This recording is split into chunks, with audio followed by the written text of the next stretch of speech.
अस्सलाम वालेकुम, welcome to my channel. आज मैं आपके लिए चटपटे पकोड़ों की रेसिपी लेके आई हूँ।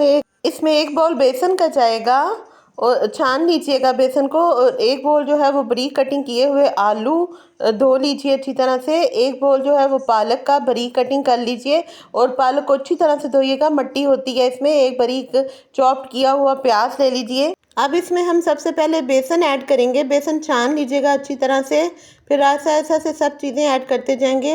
रमज़ान में सबसे ज़्यादा बनने वाली रेसिपी पकोड़े हैं और मेरी फैमिली जो है उसमें सबसे ज़्यादा पकोड़े बनाए जाते हैं और बड़े शौक़ से खाते हैं। आप भी अपनी फैमिली को ज़रूर बना कर दीजिएगा।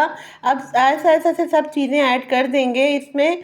अब हम इसमें स्पाइसेस ऐड कर देंगे।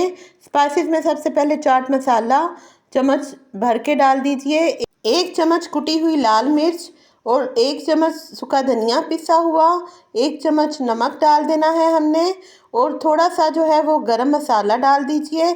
और इसके बाद लाल मिर्च जो है पिसी हुई वो 1 चम्मच। स्पाइसेस ज़रा थोड़े ज़्यादा अच्छे लगते हैं, इसमें जायका अच्छा आता है। और 1 ही चम्मच जो है वो हमने सूखा धनिया साबुत डाल देना है।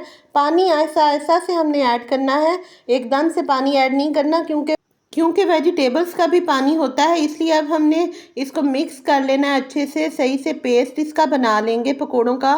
देखिए रेडी हो गया। अब हम पकोड़ों को फ्राई कर लेंगे। बहुत ही मज़े के अच्छे क्रिस्पी पकोड़े बन के रेडी हो गए हैं हमारे। अब मैं इसको प्लेटर में निकाल लूँगी। आप भी अपने घर में ज़रूर ट्राई कीजिएगा, अपनी फैमिली को बना के दीजिएगा। एंड प्लीज़ वीडियो को पूरा देखा कीजिए, स्किप नहीं किया कीजिए, कोई चीज़ मिस नहीं हो जाए इसलिए। और प्लीज़ मेरे चैनल को सब्सक्राइब कीजिएगा, मेरी वीडियोस को लाइक शेयर कमेंट कीजिए, अपनी दुआ में ज़रूर याद रखिए। अल्लाह हाफिज़। Thanks for watching.